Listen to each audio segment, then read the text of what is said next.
Salam semua para tetua, jumpa lagi bersama Mimin, di channel Alurmu. Semoga para pendengar Alurmu selalu senantiasa dinaungi kebahagiaan, kesehatan, serta rejeki yang cukup. Oke, kali ini Mimin Alurmu akan mencoba membawakan alur cerita novel, yang berjudul Kaisar Bela Diri Surgawi, yang akan menghancurkan seluruh klan iblis. Dan tentunya para tetua Alurmu tahu, kalau cerita dalam video ini gak sesuai dengan ceritanya. Dan semoga kalian semua terhibur, dan selamat berkhayal, dan tingkatkan imajinasi para tetua, dan selamat mendengarkan.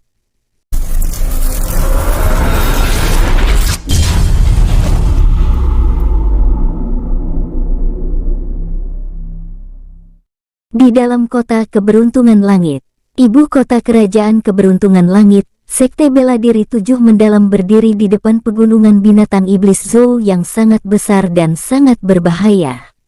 Sekte Seni Bela Diri 7 mendalam ini adalah sekte bela diri yang didirikan oleh 7 lembah mendalam, sebuah sekte seni bela diri dengan warisan lebih dari 600 tahun. Itu juga satu-satunya sekte bela diri yang didirikan oleh mereka di kerajaan keberuntungan langit. Sebagai sekte bela diri terbesar, Sekte Bela Diri 7 mendalam memiliki sejumlah besar keterampilan bela diri warisan dan master seni bela diri sebagai kebanggaan. Wajar jika itu akan menjadi tempat suci bagi banyak seniman bela diri muda yang bercita-cita tinggi. Sejalan dengan itu, kualifikasi masuk untuk rekrutan baru di Sekte Bela Diri 7 mendalam ditetapkan pada ambang batas yang sangat tinggi. Tidak berlebihan untuk mengatakan bahwa hanya 1 dari sejuta yang dapat memenuhi syarat. Di bawah teriknya musim panas, seorang anak laki-laki yang sangat gagah dan tampan berdiri di dalam hutan pegunungan Zou yang agung. Kedua tinjunya dibungkus dengan potongan kain saat dia berdiri telanjang dada di depan pohon besar yang tampak kasar. Dia melemparkan pukulan demi pukulan, dia menyerang dengan keras ke batang pohon tersebut. Bam, bam. Bam! Suara berat bergema di sekitar hutan. Lapisan kulit kayu tebal di pohon besar yang dipukuli itu tampak tenggelam ke dalam, memperlihatkan tekstur kayunya yang keabu-abuan. Di permukaannya, jejak darah bisa dilihat. Nama anak muda ini adalah Lin King. Dia memiliki bakat bela diri kelas 3. Di kerajaan keberuntungan langit, setengah dari warganya tidak memiliki bakat bela diri untuk dibicarakan dan tidak cocok untuk menempuh jalan seni bela diri. Adapun separuh lainnya, setidaknya 80% dari mereka memiliki bakat bela diri kelas 1. Bahkan jika orang-orang ini berlatih seni bela diri, mereka tidak akan bisa mencapai manapun. 1 dari 10 orang yang tersisa memiliki kesempatan 90% untuk memiliki bakat bela diri kelas 2. Jika orang-orang ini rajin berlatih seni bela diri, mereka akan memiliki kesempatan untuk mencapai sesuatu dalam hidupnya. Namun, menjadi master seni bela diri hampir tidak ada harapan bagi mereka. Bakat bela diri kelas 3 Lin King dapat dianggap sebagai eksistensi kelas tinggi. Jika seseorang menjadi sombong, seseorang dapat mengklaim bahwa dia adalah yang terbaik. Namun, bahkan dengan bakat bela dirinya, masih sulit baginya untuk memasuki sekte bela diri 7 mendalam. Lin King sangat menyadari hal ini. Bersama dengan teman masa kecilnya, Lan Yunyu yang cantik yang juga memiliki bakat bela diri kelas 3, mereka telah setuju untuk mengikuti ujian masuk untuk sekte bela diri keberuntungan langit meskipun itu tidak sebagus sekte bela diri 7 mendalam. Sekte bela diri keberuntungan langit adalah bagian dari kerajaan keberuntungan langit. Sejak awal, dia hanya memiliki 80 tahun keterampilan bela diri, warisan dan fondasi, jumlah yang sangat terbatas. Keterampilan bela diri warisan adalah sesuatu yang sangat penting bagi seniman bela diri. Tanpa keterampilan bela diri yang baik, tujuan menyelesaikan ranah pelatihan tubuh terakhir, ranah ilahi, atau lebih tinggi akan hampir mustahil. Tingkat ranah ilahi adalah tingkat ranah yang sebagian besar seniman bela diri bersaing dan yang mereka impikan. Itu juga merupakan titik balik pertama bagi para pembudidaya jalur bela diri. Setelah ranah ilahi berhasil dicapai, umur seorang seniman bela diri akan sangat meningkat. Selain itu, mereka juga akan diberikan gelar bangsawan, memungkinkan mereka untuk menjalani kehidupan yang makmur, membawa berkah bagi keturunan mereka. Dalam pelatihan ranah ilahi inilah, rumah bela diri Sky Fortune tepat berada di belakang sekte bela diri 7 mendalam. Jantung Lin King berdenyut demi jalan seni bela diri. Wajar jika dia juga ingin memasuki sekte bela diri 7 mendalam. Jika bakatnya tidak mencukupi, maka dia hanya bisa mengandalkan ketekunan dan ketekunannya sendiri untuk mengesankan para penguji. Namun, prospek dia masuk sangatlah rendah. Terlebih lagi, begitu dia gagal, dia harus membuang waktu setengah tahun untuk menunggu kesempatan lain. Untuk seniman bela diri, jumlah waktu ini sangatlah berharga. Menempatkan semua ini menjadi pertimbangan, selain fakta bahwa dia telah berjanji pada Lan Yunyu, Lin King malah memutuskan untuk memasuki rumah bela diri Sky Fortune. Lin King dan Lan Yunyu telah berlatih dan bermain bersama selama bertahun-tahun. Meskipun keduanya masih muda dan topik pernikahan tidak pernah muncul, emosi itu sudah mulai tumbuh. Orang tua Lin King di sisi lain, telah menunjukkan persetujuan dan cinta mereka terhadap Lan Yunyu. Mereka akan selalu mengundang Lan Yunyu ke rumah mereka untuk makan malam. Perasaan saling menguntungkan ada antara Lin King dan Lan Yunyu, hanya menyisakan selembar kertas tipis di antara keduanya. Begitu mereka tumbuh sedikit lebih tua, selembar kertas ini pasti akan terkoyak. Lin King memandang kesepakatan di antara mereka berdua dengan serius. Dia telah memutuskan untuk maju ke ranah ilahi, bahkan jika dia hanya bisa berlatih di dalam rumah bela diri Sky Fortune. Namun, pada hari rumah bela diri Sky Fortune mengadakan penilaian masuk, Lan Yunyu tidak muncul. Pada awalnya, Lin King berasumsi bahwa Lan Yunyu tidak dapat datang karena beberapa hal.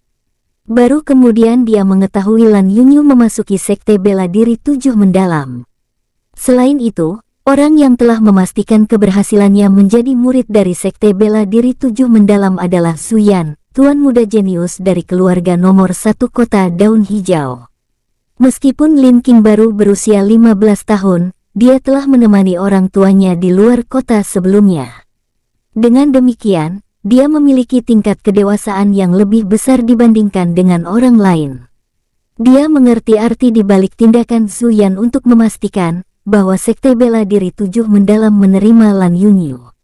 Untuk keluarga besar seperti keluarga Zhu, prasyarat mereka dalam memilih calon istri tidak terletak pada penampilan, melainkan bakat bela diri mereka. Seorang istri yang sangat berbakat akan memiliki peluang lebih tinggi untuk melahirkan seorang jenius bela diri.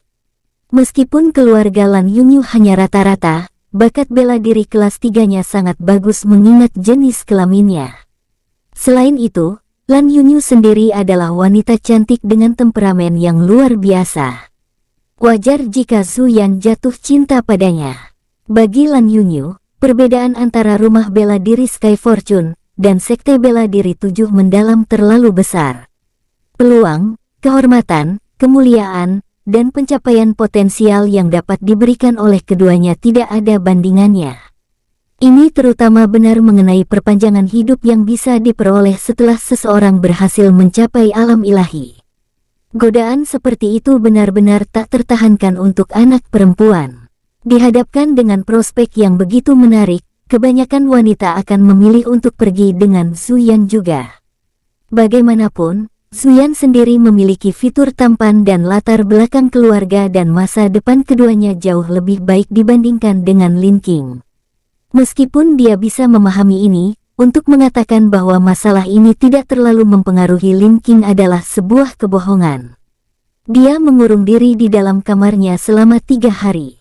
Setelah itu, dia berjalan keluar dan melanjutkan makan, tidur, dan berlatih. Selain itu, intensitas pelatihannya menjadi jauh lebih tinggi dari sebelumnya.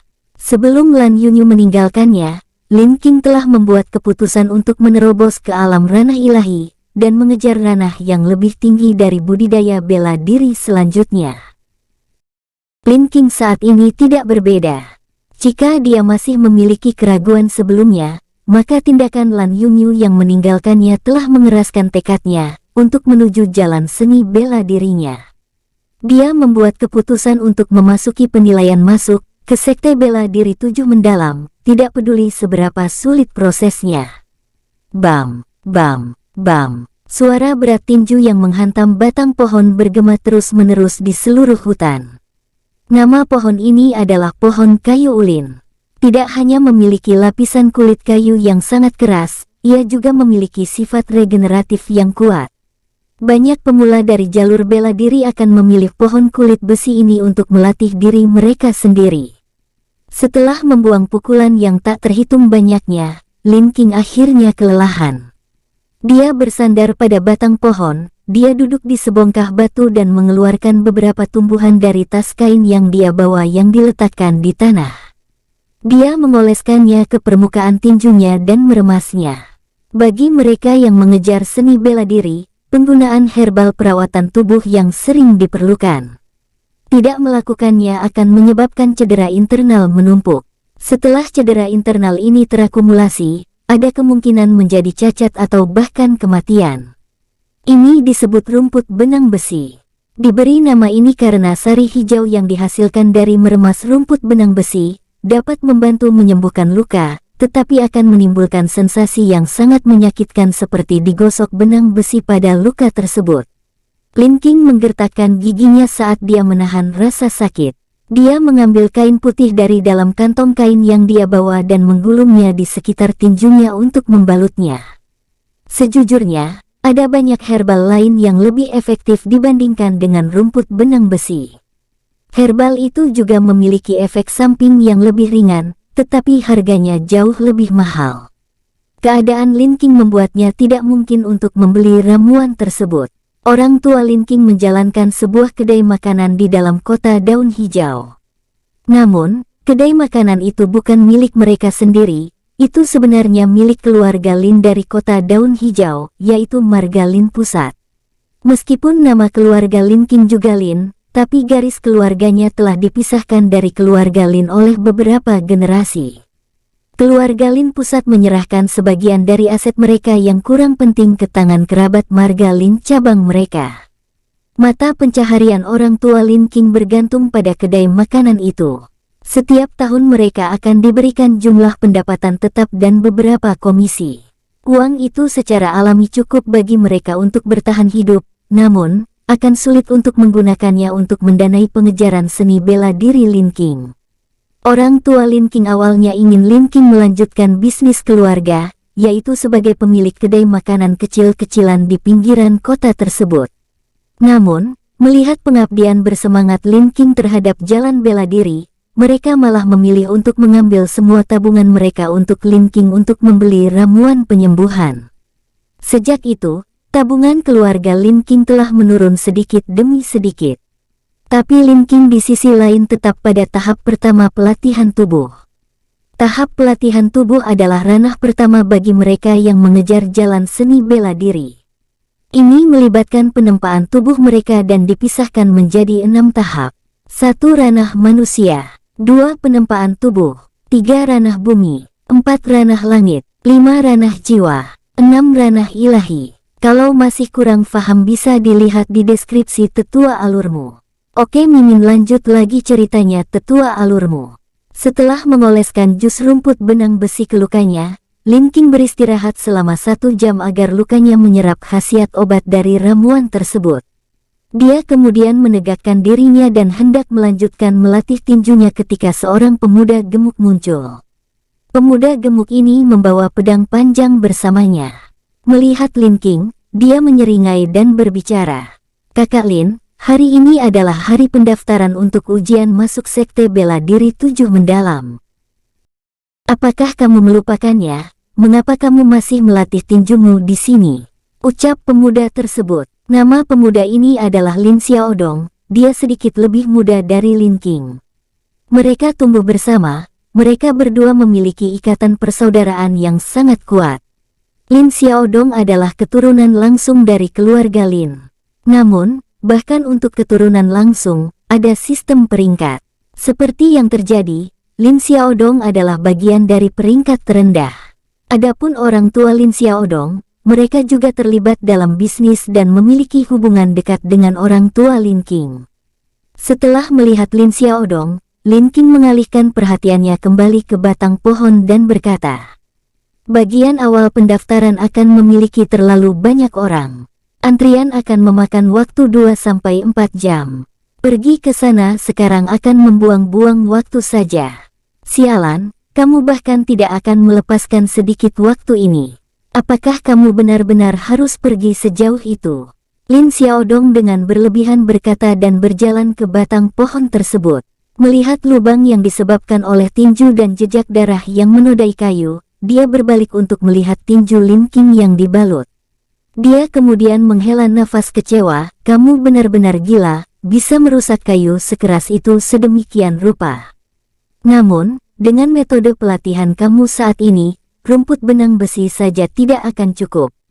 Jika kamu terus begini, tanganmu akan menjadi lumpuh." Lin Qing tidak menanggapi ucapan Lin Xiaodong. Jalan seni bela diri adalah perjuangan terus-menerus melawan surga. Mengingat bakat bela diri kelas 3-nya, mencapai tahap ke-6 yaitu ranah ilahi akan sangat sulit. Jika dia tidak dapat mencapainya saat dia masih muda, maka dia tidak akan memiliki harapan untuk mencapai tujuannya. Setelah dia memberikan segalanya, pasti akan ada kemungkinan dia menjadi lumpuh karena akumulasi cedera internal. Namun, ada juga kemungkinan dia mencapai kesuksesan sebelum itu terjadi. Dan begitu dia berhasil memasuki ranah ilahi, dia bisa mencapai tempering tubuh yang sebenarnya dan luka dalam akan hilang. Untuk Lin Qing, ini adalah pertempuran dengan punggungnya, melawan arus sungai yang mengamuk. Ini juga merupakan pertaruhan dengan nyawanya yang dipertaruhkan. Lin Xiaodong menghela nafas dan mengeluarkan seikat dari tas kainnya. Dia membentangkan bundel lapis demi lapis dan berkata, "Kakak Lin, ambil ini." Lin Qing berbalik dan terkejut menemukan ginseng berwarna merah darah tergeletak di atas kain tasnya. Dilihat dari penampilannya, jenis ginseng darah ini setidaknya berusia 100 tahun. Itu adalah obat bermutu tinggi yang digunakan untuk memperbaiki luka dan memberi nutrisi pada darah. Irisan tipis sudah cukup untuk setiap penggunaan. Selain itu, khasiat penyembuhan yang kuat dari ginseng darah ini sangat lembut. Ginseng darah ini harus bernilai setidaknya 150 tael emas, setara dengan pendapatan tahunan keluarga Lin Qing. Lin Qing membeku dan dia menggelengkan kepalanya. "Aku tidak bisa menerima ginseng darah ini," ucap Lin Qing. Meskipun mereka adalah saudara dekat, ginseng darah ini terlalu mahal. Posisi Lin Xiaodong sendiri dalam keluarga Lin sangat rendah. Meskipun situasi keluarganya jauh lebih baik jika dibandingkan dengan Lin Qing, itu masih jauh dari nyaman jika pendapatan mereka digunakan untuk melengkapi pelatihan bela diri Lin Qing. Lin Xiaodong dengan paksa mendorong ginseng darah ke tangan Lin Qing dan berkata, "Aku membeli ginseng darah ini untukmu, kamu tahu bagaimana aku berlatih. Aku memancing setiap 3 hari dan mengeringkan jaring ikan setiap 2 hari. Aku tidak membutuhkan benda ini, karena cedera tubuhku tidak lebih dari nilai kentut. Menggunakan ini akan sia-sia bagiku, jika kakak menolak, aku pasti sangat kecewa. Aku tidak memiliki banyak ambisi dalam hidupku, aku hanya ingin terus mempertahankan posisiku, sebagai keturunan langsung dari keluarga Lin. Selama aku dan keluargaku tidak kehilangan posisi ini sampai generasi selanjutnya, itu sudah cukup bagiku," ucap Lin Xiaodong. Lin Qing tetap diam sejenak sebelum menerima ginseng darah itu. Dia kemudian berkata, "Baiklah, aku akan menerima ginseng darah ini. Demi ginseng ini, aku akan menerobos ke ranah ilahi." "Hahaha, sekarang lebih seperti itu. Kakak tidak hanya harus menerobos ke alam ranah ilahi, kakak juga harus membalikkan bajingan Suyan itu. Bajingan itu telah merusak pemandangan sejak lama." Jelas Lin Xiaodong. "Suyankah?" ucap Lin Qing. Lin Qing menghela nafas ringan. Suyan sudah diterima di Sekte Bela Diri 7 Mendalam. Selain itu, Suyan saat ini salah satu murid peringkat tinggi di dalam tempat tinggal surgawi. Kekuatannya telah mencapai puncak tahap ketiga pelatihan tubuh. Meski begitu, Lin Qing telah menetapkan mengalahkan Zhu Yan sebagai tujuannya. Keputusan ini bukan karena Lan Yunyu melainkan karena mengejar jalur bela dirinya. Jalan ini mengharuskan dia menerobos satu demi satu ambang, menaklukkan satu demi satu gunung yang menghalanginya. Adapun Zuyan, dia memiliki tempat terhormat sebagai orang pertama yang ditaklukkan. Di dasar pegunungan Zhou yang besar terbentang, bentangan bangunan yang panjangnya mencapai 20 mil. Ini adalah area operasi untuk Sekte Bela Diri Tujuh Mendalam, dan hari ini adalah hari pendaftaran bagi mereka yang ingin mengikuti penilaian masuk ke Sekte Bela Diri Tujuh Mendalam.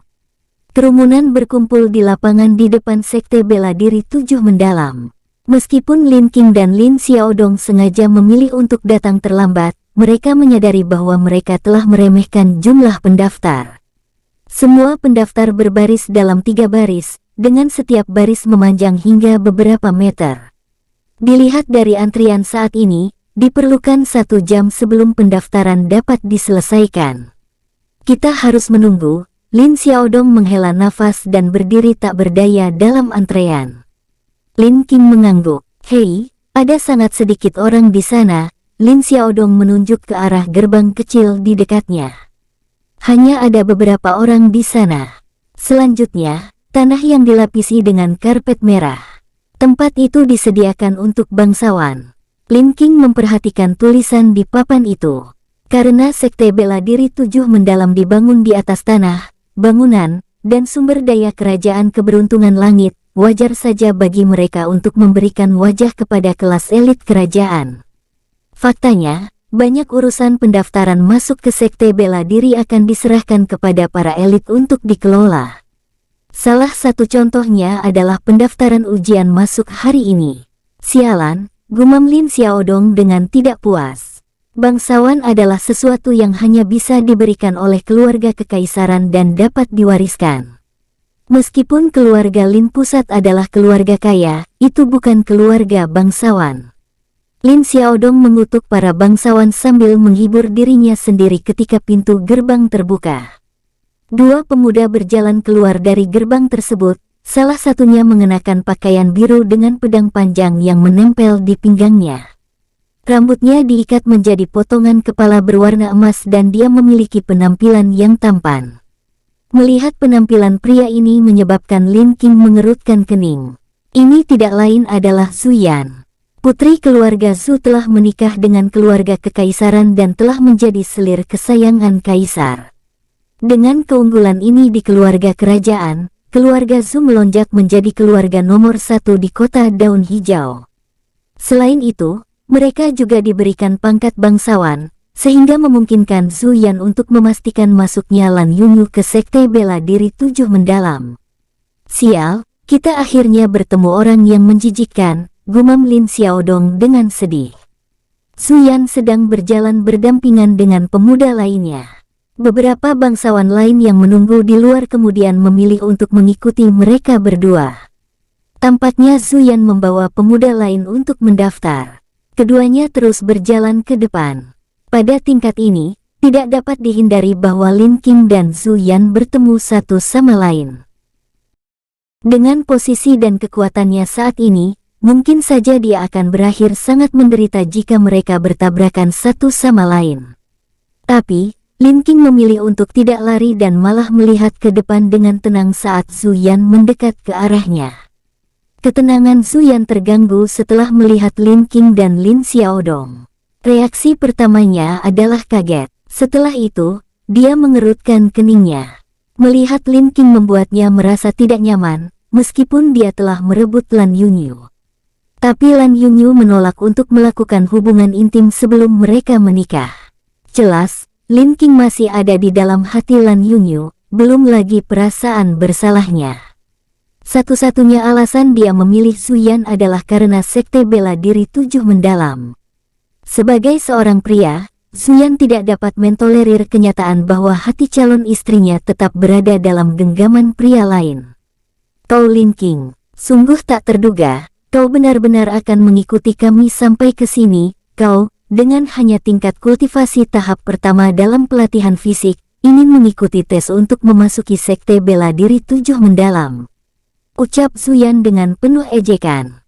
Arti di balik kata-kata Zuyan sangat jelas. Dia tidak akan pernah membiarkan Lin King memasuki sekte bela diri 7 mendalam. Meskipun kekuatan Lin King bukanlah ancaman baginya, keberadaan Lin King dalam sekte bela diri 7 mendalam akan membuat Lan Yunyu tidak mungkin melupakan Lin King. Berhasil lulus penilaian atau tidaknya, itu adalah masalahku sendiri. Aku di sini bukan karena mengikuti siapapun. Aku di sini karena mengejar jalan seni bela diriku, ucap Lin King dengan tenang. Jalan seni bela diri. Bakat di atas rata-rata seperti kau berani mengucapkan kata-kata mengejar jalur bela diri. Itu penghinaan, balas Zuyan dengan nada dingin. Zuyan mengeluarkan suara ringan, setelah itu, pedang panjangnya keluar dari sarungnya. Zuyan menggenggam pedang dan menebas udara, melepaskan energi pedang yang kuat, yang menciptakan suara membelah udara. Gelombang yang nyaris tak terlihat terbang keluar, langsung menebang separuh dari pohon di dekatnya. Bunyi pedang masuk ke sarungnya bisa terdengar saat sejumlah besar cabang dan daun jatuh ke tanah. Orang-orang di sekitar semua menatap dengan mata melotot. Kebanyakan dari mereka kira-kira seusia dengan Zuyan dan tidak jauh lebih muda maupun tua. Namun, prestasi Zuyan di jalan bela diri telah meninggalkan mereka jauh di belakang. Alasan Zuyan melepaskan tebasan pedang ini adalah untuk memberi Lin King pukulan mental, dan menunjukkan padanya perbedaan di antara mereka berdua. Aku adalah bakat bela diri kelas 4, aku mulai berlatih seni bela diri sejak aku berusia 12 tahun, aku sudah mengkonsumsi pil yang tak terhitung jumlahnya, dalam prosesnya dan sekarang telah memasuki sekte pedang tempat tinggal surgawi dalam sekte bela diri 7 mendalam. Aku saat ini berada di puncak tahap ketiga pelatihan tubuh. Meski begitu, aku hampir tidak berada di awal jalan seni bela diri. Tapi seseorang seperti kau dengan hanya tahap pertama dalam latihan fisik, berani sekali berbicara tentang jalan seni bela diri padaku. Ucap Zuyan dengan sangat sombong. Cara bicara Zuyan begitu arogan, itu menyebabkan Lin Xiaodong menjadi marah. Bermarga Zunkah? Kau hanyalah seseorang yang lahir 2 tahun lebih awal dari kami. Apa yang kau banggakan? Jika usia kita dibalik, senior ini hanya akan menggunakan satu tangan untuk membuangmu. Ucap Lin Xiaodong. Zuyan mengerutkan kening dan berbalik untuk melihat Lin Xiaodong. Dia mengambil langkah maju, energi utama di dalam tubuhnya meledak keluar saat dia bertanya. Siapa kau berani sombong di depanku? Tanya Zuyan. Aku. Karena tekanan mengintimidasi yang dikirim oleh Zuyan, kata-kata Lin Xiaodong tersangkut di tenggorokannya. Dia mundur selangkah, menelan ludahnya sendiri dan menepuk dadanya sebelum berbicara. Tuan muda ini bernama Lin Xiaodong, lebih baik kau mengingatnya. Balas Lin Xiaodong dengan agak tertekan. Lin Xiaodong. Ho. Orang-orang dari keluarga Lin yang memiliki kualifikasi untuk berbicara denganku dapat dihitung dengan satu tangan. Apa yang membuatmu berpikir bahwa badut sepertimu memiliki kualifikasi untuk berbicara denganku? Itu termasuk bahkan kau Lin King. Jika bukan karena Lan Yunyu, kau tidak memiliki kualifikasi untuk berbicara denganku sama sekali. Aku akan memberimu nasihat, seorang pria harus tahu batasnya sendiri.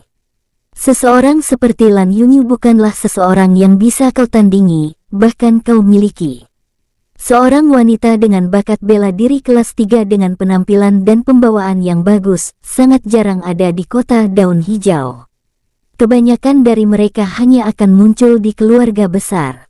Namun, mengingat konflik kepentingan antara keluarga besar, mereka tidak akan pernah membiarkan wanita berbakat mereka dinikahkan dengan keluarga lain, yang mengarah pada penguatan garis keturunan saingan mereka. Dengan demikian, sebagian besar keluarga besar akan meminta pihak laki-laki menikah dengan keluarga mereka. Inilah alasan mengapa Zuyan mengatakan itu. 1000 tael emas. Mulai hari ini dan seterusnya, aku tidak ingin melihat wajahmu lagi. Zuyan berkata sambil mengeluarkan setumpuk uang emasnya. Orang-orang di sekitar dibuat terdiam. 1000 tael emas adalah jumlah uang yang sangat tinggi, cukup untuk seorang seniman bela diri di tahap pelatihan fisik untuk membeli ramuan bermutu tinggi yang diperlukan untuk penggunaan pelatihan hingga 3 tahun. 1000 tael emas. Apakah kau menganggap kami sebagai pengemis? Lin Xiaodong mendorong kembali tumpukan uang emas itu. Sejujurnya, dia hanya memasang keberanian. Bahkan baginya, 1000 tael emas adalah kekayaan yang sangat besar. Suyan menjentikkan tangannya dan kekuatan memukul mundur yang kuat membuat Lin Xiaodong menjauh. Suyan dengan dingin menatap Lin Qing, dia menunggu jawabannya. Lin Qing menarik napas dalam-dalam sebelum berbicara dengan nada lambat namun kuat. Suyan, aku bukan tandinganmu dalam hal bakat, aku bahkan kurang begitu dalam hal latar belakang keluarga. Namun, budidaya seni bela diri tidak hanya bergantung pada bakat dan dukungan finansial, ada faktor yang lebih penting yaitu jantung seorang seniman bela diri. Kultivasi seni bela dirimu dilakukan demi kekayaan, status, dan kesombongan. Namun, kultivasi seni bela diriku, kulakukan demi mengejar jalan seni bela diri yang sesungguhnya. Jalan seni bela diri tidak ada untuk mereka yang memiliki bakat, itu tidak ada untuk mereka yang memiliki otoritas dan tidak ada untuk mereka yang memiliki banyak uang. Itu ada untuk mereka yang jantungnya berdetak demi seni bela diri. Akan datang suatu hari ketika aku akan melampauimu. Saat dia mencapai akhir kalimatnya, Lin Qing mengucapkan setiap kata dengan penekanan dan dengan suara yang jelas. Setiap orang yang berdiri di dekatnya dapat dengan jelas melihat apa yang dia katakan. Bakat bela diri kelas 3 ingin mengejar bakat bela diri kelas 4. Selain itu, ada kesenjangan yang sangat besar dalam hal latar belakang di antara mereka berdua. Anak nakal ini sudah gila. Mendengar kata-kata Lin Qing, Suyan menjadi tertegun sejenak sebelum tertawa. Bagus, memang sangat bagus. Aku akan menunggumu. Setelah mengatakan itu, Suyan menyimpan setumpuk uang emas. Suyan kemudian menatap Lin Ming lama sebelum berbalik. Saudara Qing, kamu benar-benar mendominasi. Lin Xiaodong berkata dengan penuh semangat saat mereka berjalan. Lin Qing tetap diam. Hal-hal yang dia katakan saat itu terdengar agung dan mengesankan, namun, akan sangat sulit baginya untuk melampaui Suyan karena jumlah usaha yang harus dia bayar akan sangat besar. Dia tidak takut akan kerja keras atau kepahitan. Tetapi hal yang sama tidak dapat dikatakan untuk cedera internal. Ramuan obat diperlukan untuk menyembuhkan luka-luka itu, dan obat-obatan itu tidak diragukan lagi mahalnya. Lin Xiaodong bisa menebak apa yang dipikirkan dan dikatakan Lin Qing. Saudara Qing, yang perlu saudara lakukan hanyalah berlatih keras. Soal keuangan, tenang saja, nanti aku akan membantumu. Meskipun posisi kakekku dalam keluarga Lin tidak tinggi, tapi aku bisa mengambil beberapa ratus tael emas darinya. Lin Qing berhenti berjalan dan berbalik menghadap Lin Xiaodong. Dalam hidup, ada banyak teman untuk diajak senang, tapi yang akan bisa membantu pada saat dibutuhkan, itu sangat jarang. Antara saudara, mengucapkan terima kasih akan menjadi munafik. Namun, Lin Qing masih berkata dengan nada serius. Adik Lin Xiaodong, terima kasih, ucap Lin Qing dengan sangat tulus. Cukup, hentikan ini. Ini terlalu banyak untukku. Aku bukan seseorang yang mengejar banyak hal dalam hidup. Mengambil penilaian masuk untuk sekte bela diri 7 mendalam, hanyalah cara untuk melindungi reputasi ayahku. Kakak Ming, aku akan bertaruh kepadamu. Setelah kamu menjadi master di masa depan, kamu harus membantu menutupi pantatku sedikit, hahaha, ucap Lin Xiaodong dengan sedikit tertawa. Lin Qing tersenyum hangat dan tertawa. Dengan saudara sepertimu, aku pasti akan bertahan di jalan bela diri, balas Lin Qing dengan tersenyum. Pada saat Lin Qing kembali ke tempat tinggalnya, hari sudah malam. Kamar ini adalah salah satu yang dia sewa. Selama periode waktu ini, dari hari ketika Sekte Bela Diri 7 Mendalam memulai pendaftarannya untuk penilaian masuk, hingga hari penilaiannya, semua tempat tinggal di dalam kota keberuntungan langit akan penuh sesak dan penginapan penuh. Tarif sewa pasti akan meningkat setengahnya. Dengan demikian, banyak pendaftar akan memilih untuk menyewa kamar. Tentu saja, itu sendiri bukanlah pilihan yang murah. Lin Qing telah menyewa satu kamar dengan luas hanya 10 meter persegi dengan pengaturan yang sangat sederhana. Tepat ketika dia akan memulai bermeditasi di atas tempat tidur, tiba-tiba ada suara ketukan pintu. Lin Qing membuka pintu untuk melihat induk semang berdiri di sana. Sang induk semang adalah seorang wanita berusia sekitar 50 tahun dengan tubuh agak gemuk. Wajah induk semang biasanya galak dan kasar, tapi hari ini dia menunjukkan senyum yang menyenangkan, menyebabkan Lin Qing merasa ada sesuatu yang salah. "Nyonya, apakah ada sesuatu?" tanya Lin Qing dengan sedikit bingung. "Anak kecil, aku minta maaf, tapi bisakah kamu mengosongkan kamar ini?" balas induk semang tersebut. Lin Qing mengerutkan kening. "Kenapa aku harus mengosongkan kamar ini?" tanya Lin Qing dengan santai. "Hehehe, maaf, tapi aku sudah menyewa kamar ini." Suara laki-laki yang terdengar kasar menyela obrolan itu. Lin Qing berbalik dan dia melihat seorang pria besar seperti gorila berjalan dari lorong. Pria itu tersenyum dengan cara yang tampaknya menyenangkan. Lin Qing melihatnya sejenak, dan dia mengenalinya sebagai salah satu bawahan yang mengikuti di belakang Zhu Yan waktu itu, dan ada beberapa pemuda lainnya lagi. Tampaknya dia adalah bawahan dari Zhu Yan. Saat itu, pemuda lainnya tetap diam dan hanya menatap Lin Qing dan Lin Xiaodong dengan ekspresi jijik. Tidak diragukan lagi, Zhu Yan dengan mengirim bawahannya untuk menimbulkan masalah bagi Lin Qing. Yang perlu dia lakukan hanyalah menawarkan biaya sewa beberapa kali lebih tinggi dari yang dia miliki, dan sang induk semang secara alami akan bersedia memaksanya keluar. Saat ini, Sekte Bela Diri 7 mendalam mengadakan acara pendaftaran, yang menyebabkan kesulitan dalam mencari tempat tinggal. Menemukan tempat lain untuk disewa lebih mudah diucapkan daripada dilakukan, bahkan tidak ada jaminan bajingan ini tidak menimbulkan masalah lagi bagi Lin Qing. Wajah Lin Qing berubah berat dan dia menatap dingin pada induk semang tersebut. "Saat itu kami telah sepakat bahwa aku akan menyewa selama 5 bulan, dan aku juga telah membayar sewa selama 5 bulan di muka. Saat ini, masih ada 3 bulan lagi sampai batas waktu. Tapi, kamu ingin aku pergi sekarang?" ucap Lin Xiaodong dengan sangat kecewa. Sang induk semang tersenyum meminta maaf. "Ini, tentu saja, aku sadar akan hal ini. Bagaimana dengan aku mengembalikan uang sewa selama 3 bulan kepada kalian?" Kembalikan uang sewa 3 bulan padaku. Kau memiliki pikiran yang cukup kalkulatif." Kemarahan Lin Qing sudah mulai mendidih. Jika induk semang ini terpaksa mengusirnya karena tekanan orang lain, maka Lin Qing akan pergi begitu saja. Namun, tindakan dan kata-katanya saat ini telah membuatnya marah. "Hei, apa yang kau bicarakan?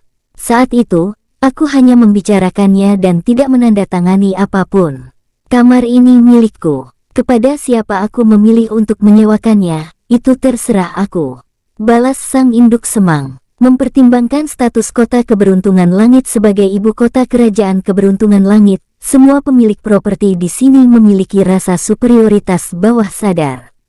Bagi mereka, semua yang datang dari luar hanyalah orang kampung. Mereka akan memandang rendah mereka sambil berbicara dengan nada menghina mereka. Dan lebih jauh lagi, pria di sampingnya ini jelas seseorang yang dikirim oleh keluarga kaya dan berkuasa. Dengan seseorang seperti ini mendukungnya, sang induk semang menjadi lebih berani untuk mengusir Lin Qing. Pada saat ini, pria dengan tubuh seperti gorila tertawa dengan arogan. "Kau cepatlah keluar, dan aku akan memberitahumu sesuatu. Tuan mudaku memperhatikanmu. Bahkan jika kau berhasil menemukan tempat lain untuk disewa, aku tetap akan membuatmu diusir dari tempatmu. Dalam 3 bulan ini sebelum penilaian masuk untuk Sekte Bela Diri 7 mendalam dimulai, kau harus mengundurkan diri dan tidurlah di jalanan." Hahaha.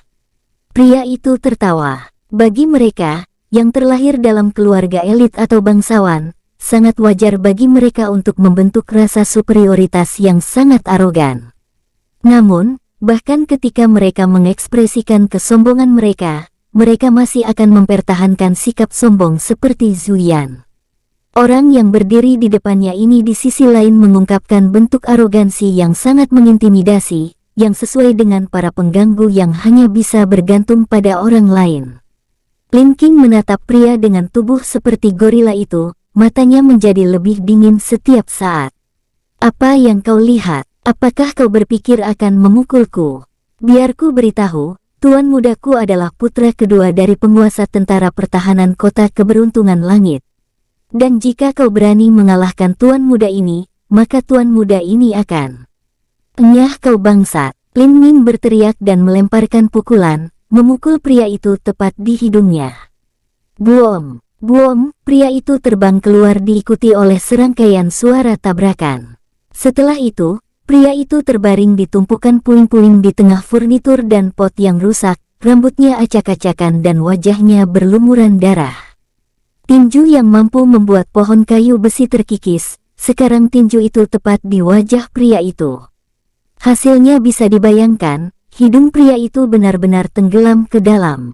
Sang induk semang menjadi terkejut, matanya melotot selama beberapa saat sebelum tiba-tiba berteriak dengan sedih. Pembunuhan! Teriak sang induk semang dengan sangat keras. Sang induk semang bergegas keluar, tetapi kakinya yang gemuk tidak dapat melangkah dengan baik, dan mengakibatkan dia jatuh ke lantai dengan sangat keras. Buom! Lin King melangkah ke arah pria dengan badan seperti gorila. Meskipun pelatihan fisiknya dilatih guru bela diri yang sangat baik, itu sama sekali tidak berharga bagi Lin King. Lin King di sisi lain adalah bakat alami yang sangat baik. Selain itu, dia berlatih sangat keras dan pantang menyerah. Di antara 1000 rekan dengan bakat yang sama, mungkin sulit untuk menemukan, bahkan satu dengan tingkat kekuatan yang sama dengannya. Adapun pria ini, dia hanyalah seorang bawahan dan tidak membutuhkan banyak usaha bagi Lin King untuk berurusan dengannya.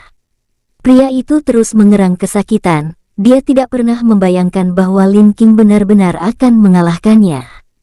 Dia mengangkat jari berlumuran darah dan menunjuk Lin King. Kau berani memukulku, kau sudah selesai, ucap pria berbadan gorila itu dengan ketakutan.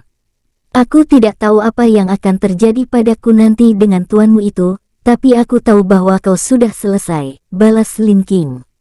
Lin King memberikan tendangan di perut pria itu, menyebabkan dia menangis kesakitan. Sekali lagi, dia terbang keluar. Baru kali ini dia ditendang hingga menabrak pintu dan akhirnya keluar rumah. Lin King tidak mengatakan apa-apa. Dia kembali ke kamarnya dan mengemasi barang-barangnya dan mulai pergi. Seluruh rumah telah menjadi berantakan, menyebabkan darah menetes dari jantung sang induk semang. Dia dengan takut berkata, kamu tidak bisa pergi seperti itu, kamu harus memberi kompensasi. Lin King berhenti berjalan, dia berbalik menghadap sang induk semang yang masih tergeletak di lantai seperti bakso manusia. Dia berteriak sangat keras, kompensasi, kompensasi. Suara induk semang mulai kehilangan kesadarannya. Dia merasa seolah-olah tatapan pemuda di depannya itu seperti jurang maut, menyebabkan dia bergidik ketakutan. Tanpa berkata apa-apa, Lin King meninju dinding, tinjunya menembus dinding bata rumah, menyebabkan seluruh rumah bergetar dan debu jatuh dari langit-langit. Sang induk semang berteriak dan pingsan seketika. Lin King membawa barang bawaannya dan berjalan keluar rumah tanpa melirik pria yang pingsan itu. Lin King sangat menyadari bahwa setelah memukuli orang ini, orang di belakangnya tidak akan pernah membiarkan dia pergi, dan pasti akan membawa Lin King dalam masalah. Namun, Lin King tidak menyesal. Sebagai seorang pria, ada kebutuhan untuk bertahan. Jika orang yang datang hari ini adalah seorang seniman bela diri, Lin King tidak akan bertindak seperti yang dia lakukan dan akan memilih untuk bertahan. Kehilangan ini adalah salah satu yang harus ditanggung. Namun, orang yang muncul di hadapannya adalah bawahan yang tidak berharga, orang yang hanya bisa bergantung pada dukungan tuannya. Jika Lin King hanya mendengarkan apa yang dikatakan orang seperti ini, lalu apa gunanya dia belajar seni bela diri? Itu hanya tidak sesuai dengan jalan bela diri dalam hati Lin King. Dengan demikian, Lin King meninggalkan lingkungan. Setelah beberapa saat, dia meletakkan kain tasnya, dan mulai mempertimbangkan bagaimana menyelesaikan masalah tempat tinggalnya. Sampai sekarang, semua penginapan penuh, selain itu, harganya juga terlalu mahal untuknya. Meskipun dia tidak keberatan tidur di alam liar, Lin Xiaodong mungkin akan membuat keributan dan bersikeras membawanya ke tempat tinggalnya sendiri. Jika Lin Qing melakukannya dan putra kedua panglima tentara mengirim anak buahnya ke sana, Lin Xiaodong sendiri bisa melupakan tidur di rumahnya. Dia harus menemani Lin Qing dan tidur di jalanan. Selain itu, Lin Qing baru saja memprovokasi masalah berbahaya. Tidak ada jaminan bahwa putra kedua panglima perang perbatasan itu tidak akan mengirim beberapa preman lagi. Di mata orang-orang ini, menyebabkan orang lain menjadi lumpuh atau mati bukanlah masalah besar. Lin Qing tidak ingin membawa masalah seperti itu ke Lin Xiaodong. Jika itu masalahnya, lalu kemana aku bisa pergi? Ucap Lin Qing dalam hati. Setelah merenungkannya, Lin Qing akhirnya memikirkan tempat makan paling mewah di kota keberuntungan langit, Grand Clarity Pavilion. Basis konsumen Grand Clarity Pavilion semuanya adalah kelas tertinggi. Selain itu, mereka sendiri memiliki latar belakang yang kuat. Dengan basis kekuatan yang begitu kuat, seorang putra kedua dari panglima perang tersebut tidak dapat melawannya. Alasan Lin Qing ingin pergi ke Grand Clarity Pavilion jelas bukan untuk menghabiskan uang untuk menyewa tempat. Dia menuju ke sana untuk mencari pekerjaan. Orang tua Lin Qing mengoperasikan sebuah restoran, itu mengingat bahwa Lin Qing akan bisa memasak, rasa masakannya juga cukup enak. Namun, dia tidak cukup sombong untuk berpikir bahwa dia bisa bersaing dengan para juru masak di kota keberuntungan langit. Lagi pula, keahliannya tidak terletak di bidang memasak. Langsung kita ke sana tetua alurmu. Grand Clarity Pavilion tetap terang benderang bahkan saat Lin Qing tiba. Ini adalah pendirian dengan bisnis terbaik di kota keberuntungan langit. Pakaian Lin Qing terlalu biasa, menyebabkan semua yang melihatnya memasuki pendirian untuk menatapnya dengan ekspresi aneh. Seseorang dengan pakaian seperti itu biasanya tidak akan bisa makan di dalam Grand Clarity Pavilion ini. Selain itu, ada juga fakta bahwa Lin Qing hanyalah seorang remaja berusia 15 tahun. Namun, pelayan mempertahankan sikap yang baik saat dia berjalan dan bertanya, "Adik laki-laki, apakah kamu di sini bersama orang tuamu?" Lin Qing menggelengkan kepalanya dan menjawab, "Saya di sini untuk pekerjaan." Mendengar itu, pelayan itu mengerutkan kening. Pekerjaan macam apa yang bisa dilakukan oleh anak berusia 15 tahun? Di sini, menunggu membutuhkan wanita cantik yang setidaknya berusia 18 tahun atau pria tampan yang berusia setidaknya 20 tahun. Sedangkan untuk memasak, jenis masakan apa yang bisa dihasilkan oleh anak berusia 15 tahun? "Pergi, jangan membuat keributan di sini," pelayan itu melambaikan tangannya dengan tidak sabar. "Aku benar-benar bisa bekerja, biarkan aku ke dapur untuk mencoba." Pelayan itu bertanya dengan suara tidak senang. "Apa yang bisa kau lakukan?" Lin Qing tersenyum dan menjawab, "Deboning." "Apa?" Pelayan tersebut menjadi tercengang. Deboning adalah pekerjaan yang biasa, dan tidak setiap restoran akan melakukan pekerjaan seperti itu. Pekerjaan ini mengharuskan penata daging untuk memotong buruan atau hewan buruan menjadi beberapa bagian sambil mengeluarkan tulangnya. Penata daging tingkat master bisa memotong sapi dengan mudah dan terampil. Penata daging yang baik juga bisa memotong sapi, tetapi akan membutuhkan penggantian pisau setiap tahun. Beberapa penata daging bahkan perlu mengganti pisau mereka sebulan sekali. Selain itu, efisiensi yang terlibat rendah dan mereka akan membutuhkan setengah hari untuk memotong seekor sapi. Adapun Grand Clarity Pavilion, bahannya bukan daging sapi tetapi daging binatang buas. Daging binatang buas memang enak tapi sisik, kulit, tulang, dan uratnya sangat keras. Orang biasa harus berjuang keras hanya untuk memotong sebagian kecil darinya. Master seni bela diri di sisi lain tidak akan mau merendahkan diri untuk melakukan pekerjaan semacam itu. Bahkan jika mereka mau, seseorang yang tidak mengerti bagaimana otot, tulang, dan tendon bersatu tidak akan bisa melakukannya. Menggunakan kekuatan murni saja dalam proses pemotongan akan menyebabkannya kehilangan rasa lezatnya. The Boning adalah bagaimana Lin King pertama kali berhubungan dengan jalan bela diri. Di dalam restoran orang tuanya, dia melatih dirinya sendiri dalam proses The Boning setiap hari selama 10 tahun terakhir. Itu adalah pekerjaan yang sangat melelahkan. Lin King tidak pernah menganggap dirinya jenius dalam cara bela diri. Yang bisa dia andalkan hanyalah kerja kerasnya sendiri, dan terus berlatih berulang kali. Begitulah cara dia berhasil membentuk fondasi bela diri yang kokoh, dengan menebas pisau, tebasan demi tebasan di dapur. Pelayan tersebut tidak dapat mengusir Lin King dan hanya bisa membawanya ke dapur. "Saudari Lan, adik laki-laki ini ingin melamar pekerjaan sebagai pekerja The Boning," ucap pria tersebut. Pekerja The Boning. Di dalam dapur Grand Clarity Pavilion, seorang wanita cantik berusia 20-an mengenakan gaun cantik menilai Lin King. Mengamati pakaian polos di tubuhnya dan ransel kain yang dibawanya yang membuatnya tampak seperti pengungsi, dia mengerutkan kening. Dia kemudian berbicara dengan sikap tidak puas terhadap pelayan yang membawa Lin King masuk. "Apa yang kamu lakukan, membawa sembarang orang ke dapur? Dongzi, berikan dia beberapa perak dan kirim dia pergi." Jelas, wanita cantik ini menganggap Lin King sebagai anak jalanan yang kabur dari rumah.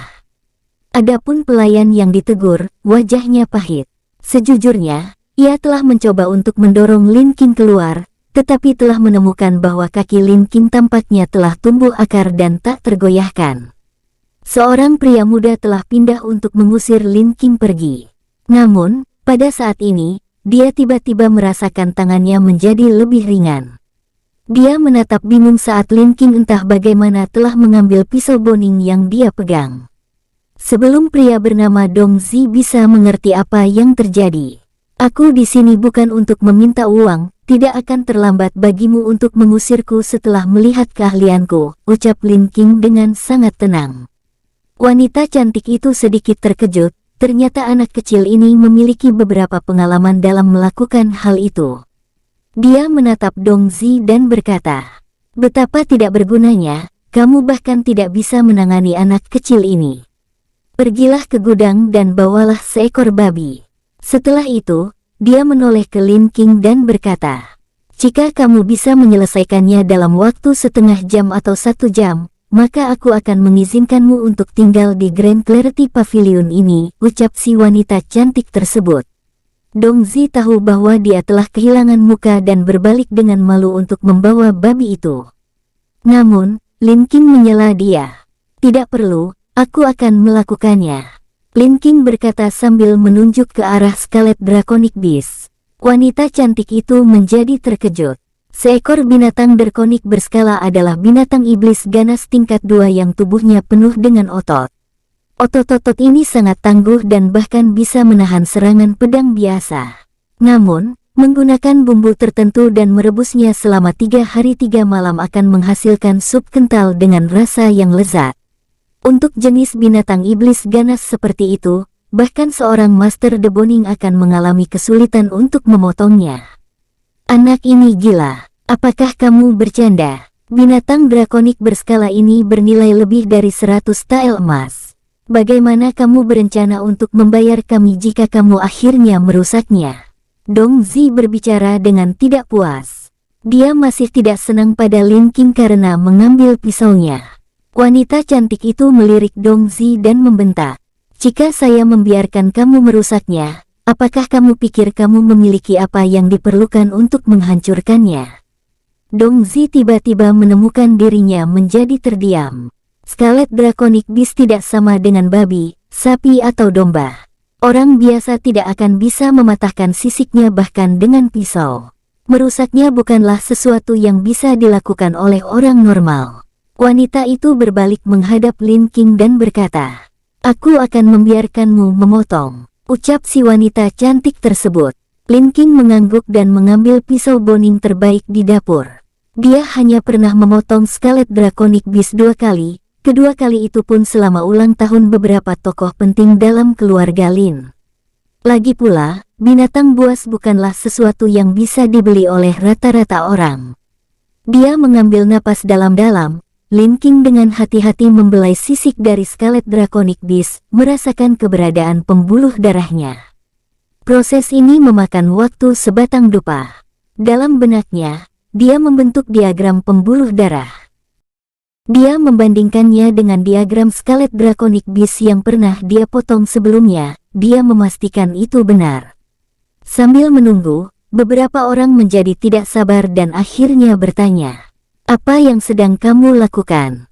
Kenapa kamu tidak memotong?" "Berhentilah mencoba menjadi misterius dan potong saja," ucap salah satu pria yang melihatnya. Wajar jika orang-orang ini menjadi tidak sabar. Seorang remaja berusia 15 tahun yang mengaku dapat mematahkan tulang binatang iblis buas tingkat 2, itu hanya tampak seperti lelucon bagi mereka. Lin King menutup telinga untuk pertanyaan-pertanyaan itu. Dia mengambil pisau, matanya menjadi sangat fokus. Baginya, proses deboning itu setara dengan sesi latihan. Setelah memastikan diagram pembuluh darah, Lin King akhirnya mulai. Dia tidak menggunakan kapak atau pisau pemotong, dia hanya menggunakan pisau boning yang sulit digunakan bagi orang biasa. Di tangan Lin King, pisau biasa ini berubah menjadi senjata yang sangat tajam. Pisau itu digerakkan dan sisik Scarlet Draconic Beast terpotong.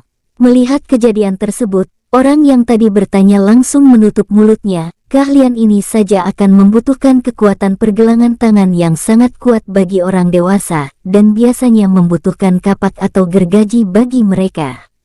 Ujung pisau bergerak melalui celah di pembuluh darah, dia memotongnya dengan mulus seolah-olah dia sedang memotong kertas.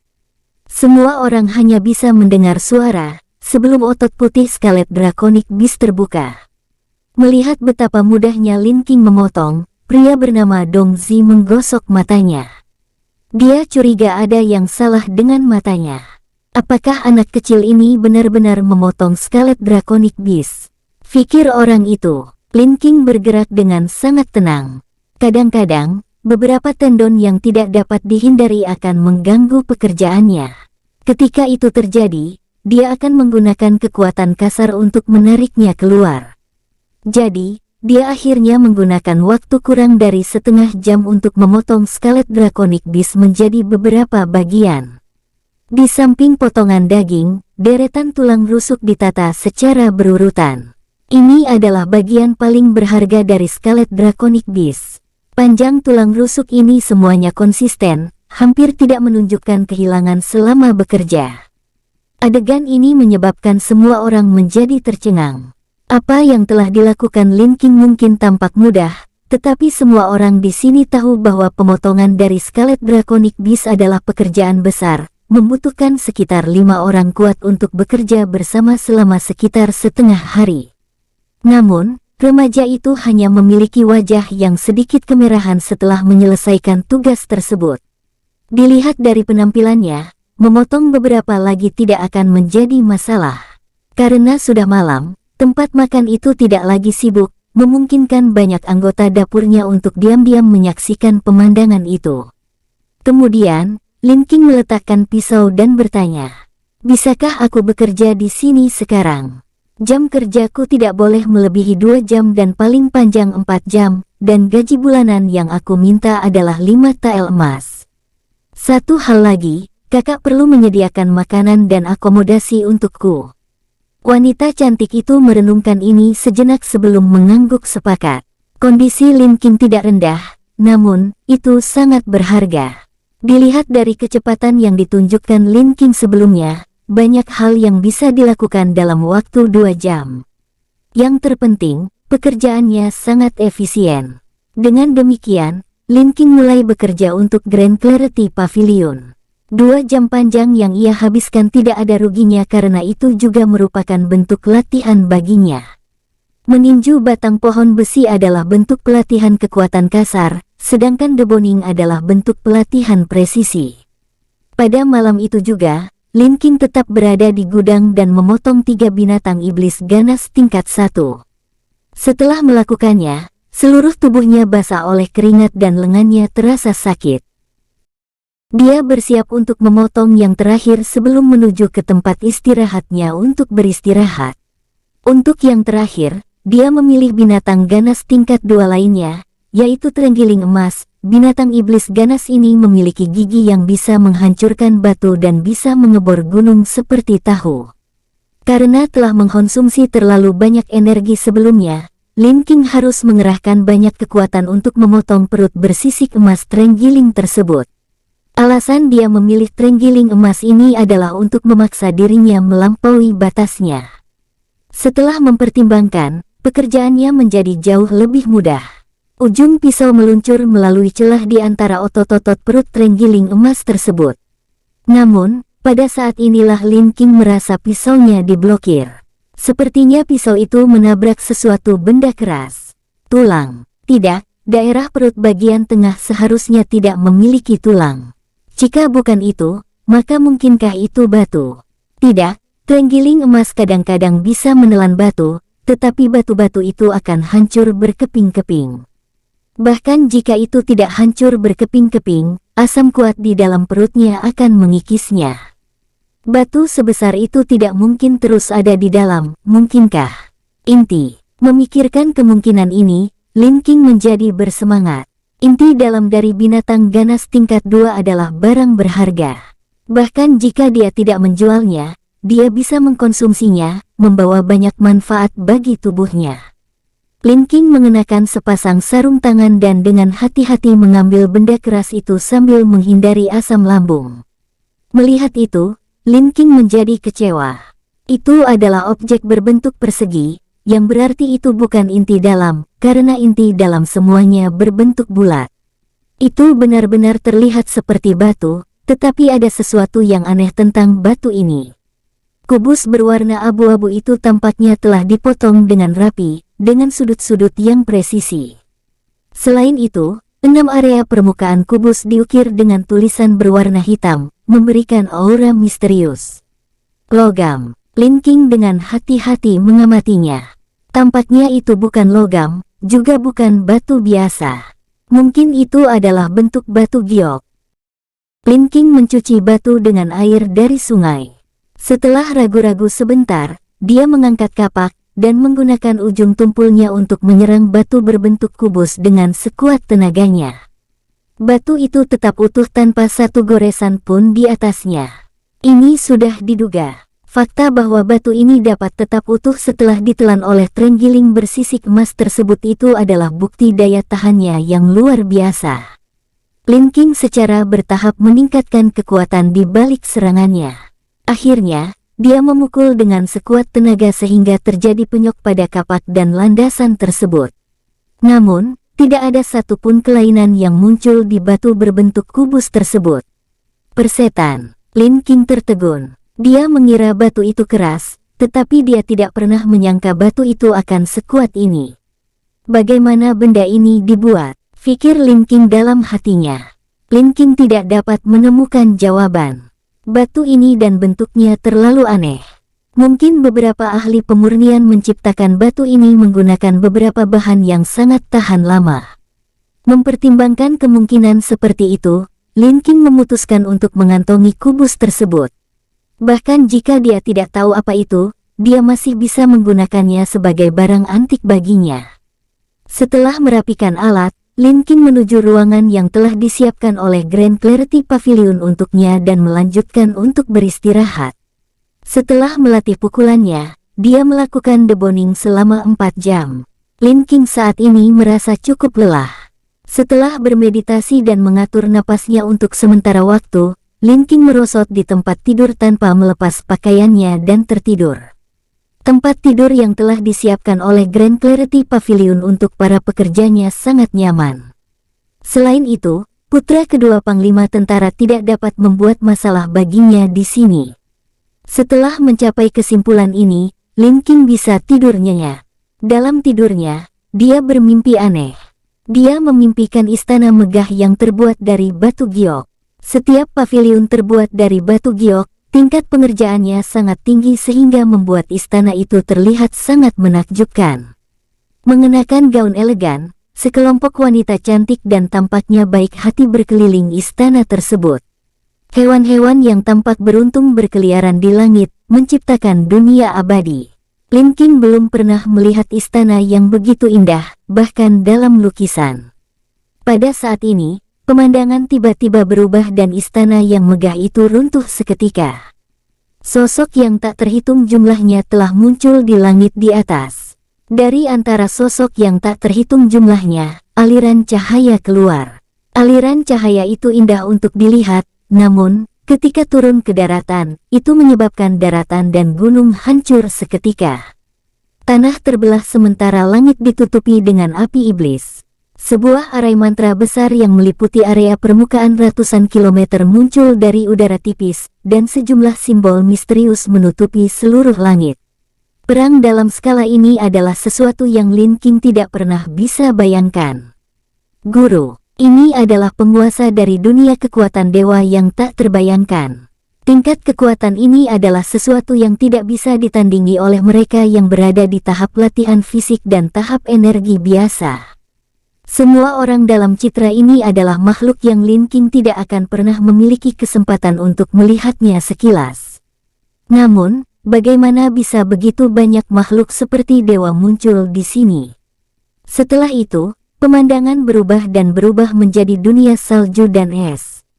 Seorang wanita yang tampak ketakutan memegang sebuah kubus, berhadapan dengan 10.000 sosok yang berdiri di langit. Wanita ini sebenarnya berdiri hanya kurang dari 3 langkah dari Lin King. Meskipun dia mengerti bahwa ini semua adalah ilusi, Lin King mampu merasakan aura yang sangat kuat namun lembut dan suci memancar dari tubuh wanita itu.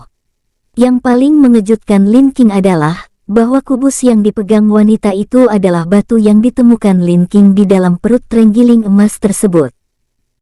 Wanita itu mengucapkan serangkaian kata, tetapi kata-kata yang diucapkan tidak jelas. Lin King hanya bisa mendengar 2 kata itu, yaitu kubus ajaib. Untuk beberapa alasan yang tidak diketahui, begitu dia mendengar kata-kata itu, pikiran Lin King memikirkan batu itu. Mungkinkah nama batu itu adalah kubus ajaib? Boom! Sebuah ledakan besar terjadi di tempat itu dan ruang terbelah. Awan di langit berputar menjadi pusaran air yang mengamuk dengan kekuatan yang tampaknya tak terbatas, menyapu semua langit dan bumi. Kemanapun pusaran tersebut mencapainya, gunung-gunung akan runtuh dan langit akan runtuh. Gunung es langsung berubah menjadi ketiadaan dan 10.000 sosok itu menjadi debu seketika itu. Jiwa mereka terfragmentasi dan diserap ke dalam kubus tersebut. Adapun Lin King, dia mendapati dirinya berdiri di tengah pusaran air, menyaksikan dengan matanya sendiri saat semuanya terserap ke dalam pusaran air tersebut. Segala sesuatu di sekitarnya menjadi abu sementara dia sendiri tetap tidak terpengaruh. Perasaan ini benar-benar tak terlukiskan dan kemungkinan akan menjadi pengalaman yang tak terlupakan bagi Lin King. Lin King merasa dirinya basah oleh keringat dingin. Pada saat ini, dia tiba-tiba menemukan bahwa dia telah tiba di ruang yang sangat besar dan gelap. Di sini, berbagai bintik cahaya melayang di sekitar ruangan tersebut, menyerupai pecahan cermin. Berbagai bintik itu memiliki ukuran yang berbeda-beda, ada yang besar dan ada yang kecil. Yang lebih besar sebesar telapak tangan, sedangkan yang lebih kecil hanya sebesar sebutir beras. Di tengah semua bintik cahaya itu, ada bola cahaya, yang memancarkan cahaya lembut, cahaya yang sangat lembut dan suci. Entah kenapa, Lin King merasa bahwa suasana di sekitar bola cahaya ini sangat mirip dengan wanita yang dia lihat sebelumnya. Tidak, itu persis sama. Mungkinkah bola cahaya ini adalah bentuk yang ditinggalkan oleh wanita itu? Lin King ingat bahwa wanita itu telah berubah menjadi aliran cahaya putih dan diserap ke dalam kubus ajaib tepat setelah ledakan terjadi. Aliran cahaya putih, mungkinkah itu berubah menjadi bola cahaya ini? Jika itu masalahnya, maka ini akan menjadi ruang di dalam kubus ajaib tersebut. Itu berarti bahwa bintik-bintik cahaya ini. Lin King tersentak. Mungkinkah bintik-bintik cahaya ini adalah fragmen dari sosok yang tak terhitung jumlahnya yang diserap oleh batu kubus ajaib setelah dihancurkan oleh badai spasial itu? Lin King sangat terkejut. Sampai sekarang, dia jelas mengerti bahwa pemandangan yang baru saja dia lihat adalah benar.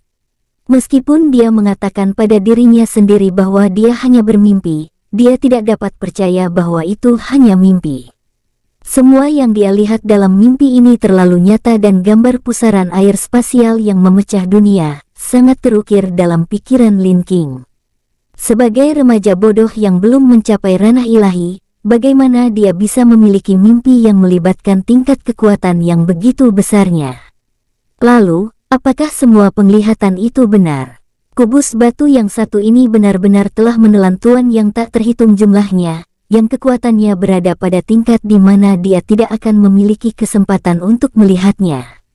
Lin King tidak bisa membayangkan kerajaan mana yang bisa memiliki sejumlah besar pasukan yang kekuatannya bisa mencekiknya sedemikian rupa.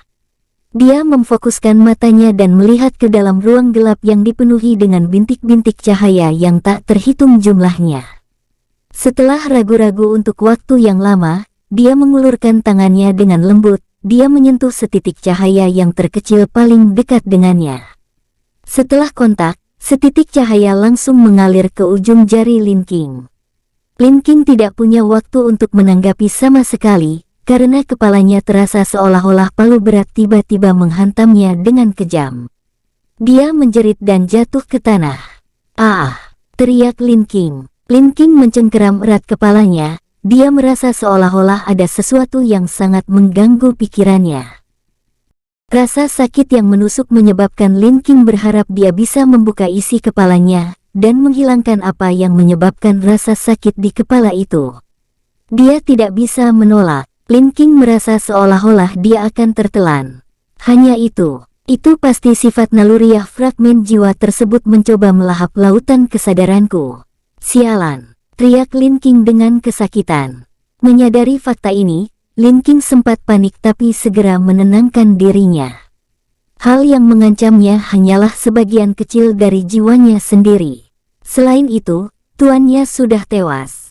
Bagaimana dia bisa kalah dari kesadaran kecil yang tidak memiliki tuan?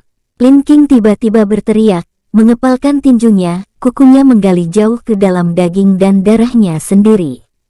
"Jaga jiwa dan pikiranku, hatiku yang berdetak untuk jalan bela diriku, aku telah bersumpah untuk mengejar jalan bela diriku, bagaimana aku bisa membiarkan jalanku berakhir di sini?" Ucap Lin King di bawah alam sadarnya.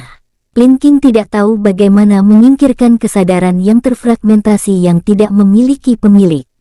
Yang bisa dia lakukan hanyalah menggertakkan giginya dan bertahan dengan semua yang dia miliki. Berbagai gambar yang tidak teratur mengalir ke lautan kesadarannya, menyebabkan dia mengalami rasa sakit yang tidak manusiawi, menekan dirinya untuk membuatnya tidak sadarkan diri. Namun, dia terus menggertakkan giginya, mempertahankan cengkeramannya pada sisa-sisa kesadarannya dan berpegang pada hati bela diri yang tak tergoyahkan. Entah sampai kapan, siksaan tidak manusiawi ini perlahan memudar. Akhirnya Lin King terbangun dari mimpinya. Dia membuka matanya dan dia basah kuyup oleh keringat dingin di sekujur tubuhnya, tempat tidurnya basah kuyup dan telapak tangannya berlumuran darah karena dicengkeram terlalu kuat. Dia mengamati semua yang telah terjadi. Lin King yakin 100% bahwa apa yang terjadi bukanlah mimpi biasa. Tidak ada mimpi buruk yang bisa menghasilkan efek seperti ini. Dia dengan tenang merenungkan, dan belum bisa mengartikan semua itu. Seketika itu dia merasa takut. Jiwa seseorang terdiri dari dua bagian kesadaran dan ingatan yang tertinggal. Setelah kesadaran yang tertinggal dihapus, jiwa tersebut tidak memiliki pemilik. Jiwa tanpa pemilik hanya bisa bertindak berdasarkan naluri. Saat itu, jiwa yang dia sentuh hanya berukuran setengah butir beras, cahayanya redup. Namun, dia hampir ditelan olehnya. Betapa mengerikannya jiwa tanpa tuan itu. Jika dia menyentuh titik yang lebih besar, kemungkinan dia akan berubah menjadi tempat jiwa tanpa tuan tersebut sekarang. Kubus itu terlalu berbahaya. Saat Lin King merenungkan masalah itu, wajahnya tiba-tiba berubah. Lautan kesadaranku, apa yang terjadi padaku? Pikir Lin King dengan sangat kebingungan. Dia melihat banyak hal di dalam alam bawah sadarnya. Arai, prasasti, ukiran, berbagai simbol aneh, karakter misterius, teknik senjata yang tampak biasa namun sangat kuat. Apa semua ini? Pikir Lin King masih dalam kebingungannya. Mungkinkah ini kenangan yang dibawa oleh jiwa tanpa pemilik itu? Pikiran itu menyebabkan Lin Qing menjadi terkejut. Dia samar-samar menyadari bahwa rangkaian kenangan itu bisa menjadi gunung kekayaan yang tak terbayangkan. Meskipun telah memasuki lautan kesadaran, ingatannya Lin Qing sangat nyata, sesuatu yang Lin Qing bisa ingat sebagai kenangan yang perlu digabungkan dan disatukan lebih lanjut. Saat melakukannya, Lin Ming mengabaikan kenangan tentang arai dan prasasti. Kenangan ini sedikit terfragmentasi dan tidak teratur. Kenangan itu tampaknya tentang keterampilan yang mengukir prasasti ke senjata. Lin Qing tidak tertarik tentang senjata. Ada hal lain yang dia butuhkan, sesuatu yang dia inginkan. Dia terus mencari melalui lautan kesadarannya, dan akhirnya menahan napas saat dia menemukannya, teknik tahap pelatihan fisik, meridian tempur. Keterampilan warisan. Bersambung, sampai ketemu di episode selanjutnya. Semoga kalian semua selalu terhibur, dan terima kasih.